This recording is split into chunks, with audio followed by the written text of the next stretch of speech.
Controversy is sparked all over the Campus Beautiful. Find out more about it coming up next on WMLT.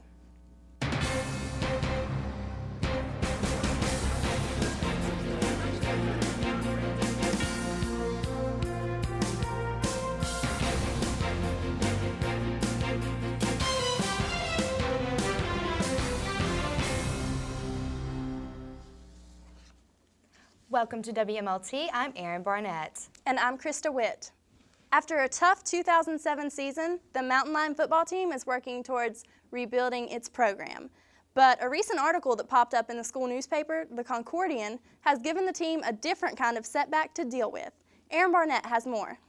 Recent column in Concord University's newspaper, the Concordian, has gotten some student athletes up in arms. The column, Mike Stanton's World of Sports, was published in the 4th issue of the spring semester. Stanton's opinion caused tension between student athletes and the Concordian staff.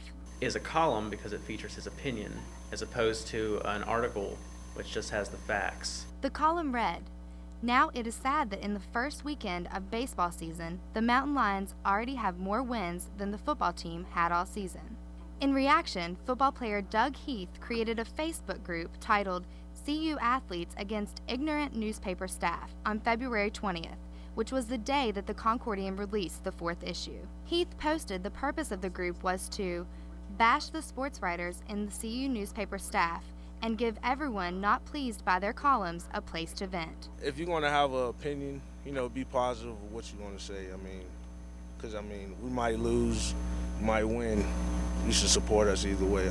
Well, as a football player, I don't really see why you would compare football to baseball, two totally different sports. But there's nothing wrong with opinions. I know the newspaper say what they want, whether it be good or bad, but this is your school newspaper. You should root for your school, not keep putting them down. The Concordian staff felt the athletes' opinions were valid, but the channel of expression was inappropriate. I initially messaged the creator and told him he could write a letter to the editor, and he sent me something along the lines of a letter would be edited too much and he prefers to use the Facebook method. And I kind of just messaged everybody in the group and said, I've printed letters that are negative against me. I'll print anything if it's not full of profanity and just libel. Slater believes the relationship between athletes and the Concordian staff will only improve. In Athens, I'm Erin Barnett. Last week, the Concord Ceramic Arts Association provided free chili with the purchase of a very stylish bowl. They were raising money to fund a trip to the National Council of Ceramic Arts Association conference. We wanted to sell bowls or some kind of way to display our ability to make work. So you say, okay, you got a bowl, put chili in it, sell chili and a bowl together, and it'll be a way to use your functional item. The Concord University Artist Lecture Series hosted a spectacular piano recital with Dr. Gerald Lee on Wednesday, March 5th at 8 o'clock. The concert was held in the auditorium of the Alexander Fine Arts Center and provided an evening of entertainment for several Concord students. Dr. Lee is involved with piano competitions and festivals around the area and has earned a doctorate in music arts from the University of Michigan. He also serves in the West Virginia Music Teachers Association, Music Teachers National Association, and the College Music Society. Concord University Theater is preparing for its new production, The Frog Prince.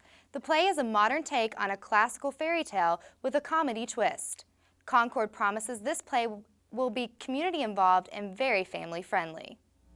It is very funny, very kids and family friendly. That's what we are opening it to the community.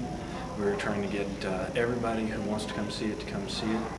All performances will be held in the H.C. Paul Theater in the Alexander Fine Arts Building. Each year, over 7 million animals are being cared for in the animal shelters across the United States. Rachel Shelton visited Mercer County's animal shelter to show us some furry friends that could definitely use your help. Mercer County Animal Shelter provides a temporary safe haven for hundreds of animals a month, and there are tons of ways for the community to get involved. From volunteer work to donating items, those who feel the need to help have the opportunity, and every small and large contribution makes a difference. And if people are interested in, if they can't adopt because they live somewhere where they're not able to, and they still want to be involved, they can come up here and volunteer. We decided to do our part and volunteered to bathe the puppy. After all, with over 60 animals coming in a week, people are more likely to adopt a clean one than a dirty one. We are unfortunately a kill shelter, and that's why we try to get out as many as we can to foster homes and rescues. So if you have some extra room, fostering may be right for you. The animal shelter is always in need of donations from the community, and here are just a few of the things that they must have. So if you have them around the house, bring them on down. In Princeton, for WMLT, I'm Rachel Shelton. If you would like more information on how to get involved with the Mercer County Animal Shelter, please call 304-425-2838. Coming up after the break, we'll see what one former Mountain Lion basketball player is doing to stay in the game. And we'll see how some Concord students participated in a different side of art. Stay tuned.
Over spring break, Concord University's baseball team went south to Georgia for the Savannah Invitational. During the tournament, the Mountain Lions had an impressive week with 6 wins and only 2 losses. Upon returning, the team took 2 out of the 3 games against the WVIAC opponent Shepherd, sweeping a doubleheader on Sunday. The next task for the Mountain Lions is the University of Charleston. One former Mountain Lion basketball player has stayed close to the game over the years, even if that meant doing it from the sidelines. Rudy Raines traveled to visit Coach Jerry Miller and his Gilbert High School team at the West Virginia State High School Basketball Tournament. This year's high school state basketball tournament had no shortage of excitement, and everyone was more than excited to be at the center of it all in Charleston. The tournament, all the friends come back every year. It's a great time. But one little high school made a big impression this 2008 season. But Gilbert High School probably couldn't have even fathomed this tournament dream without head coach Jerry Miller, who just happens to have quite a basketball playing past of his own. Miller was a member of the basketball team at Concord and served as a student coach in the early 70s. His old teammates even still come and support him in his high school coaching endeavors. At Concord, we had a lot of fun up there. It's a great experience, and I wouldn't trade that for anything. And maybe one of the main reasons he decided to return to coaching was because of his son Quinn, a single-A All-Stater. We have a real good bond. We try to do basketball when we're at the gym, and father and son when we're home, and try to leave basketball out of it, and that's worked pretty good for us. But one thing's for sure, whether it's pleasant memories or new dreams, Miller is glad to still be around the round ball. Rudy Raines, WMLT News, Charleston. And the winners at this year's 2008 state tournament were Wheeling Central in single A, Wyoming East in AA, and Woodrow Wilson High School in AAA. If you were in town March 4th, you had an opportunity to see a great band and support a local cause. Old School Abbey played in the auditorium of the Alexander Fine Arts Center to support HELP, a worthy local cause. Old School Abbey, a local band originating in Beckley, consists of Nick Durham and Matt Mullins on guitar and vocals, Matt Gibson on lead guitar, and Dave Snodgrass on bass. If you're looking for something to do this weekend, Old School Abbey is playing Saturday, March 29th at the Villa in Bluefield, Virginia at 10 p.m. Early Monday morning, a fire in Bluefield knocked out all internet service in McDowell and Mercer counties, including Concord University. The fire started in a vacant house that was condemned to be torn down. Tony Hodges, chief of Bluefield Fire Department, stated the fire seemed to be an arson case. Internet service was restored to most areas around 8 p.m. Monday evening. There is no word yet on any suspects. And one Beckley native is showing off his talent in a big way.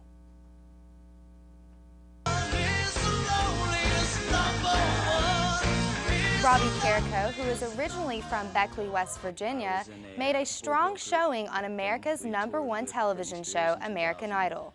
Robbie was just voted off about a week ago, but in his time on American Idol, he received positive comments from the normally shrewd judge, Simon Cowell.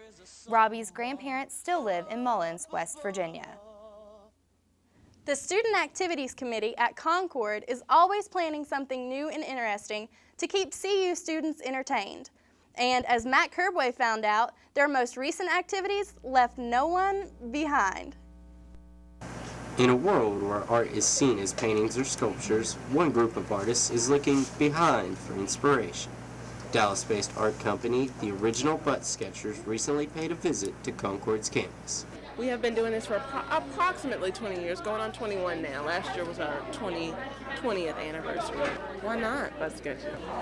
I mean, come on. I got the best view in the house. Many people, however, are nervous about getting their butt sketched. Often people question, before they've seen the actual sketch, they'll question, is it a butt sketch? You're sketching your buns? Is it a comedic take on art? And generally people are surprised and then excited after they see their butts done. So, in only 2.5 minutes, you can walk away with a nice piece of art. Matt Curbway, WMLT News, Athens. That was certainly a unique talent. I really wish I would have gotten my butt sketch. I hate that I missed it. Yeah, I heard a few of our crew members got their butt sketched, so we might see those hanging around the studio. You never know. I really wish that I could learn how to sketch butts. I think that would be really fun. Well, that's all we have for today. For Aaron Barnett and the rest of my WMLT family, I'm Krista Witt. See you in 2 weeks.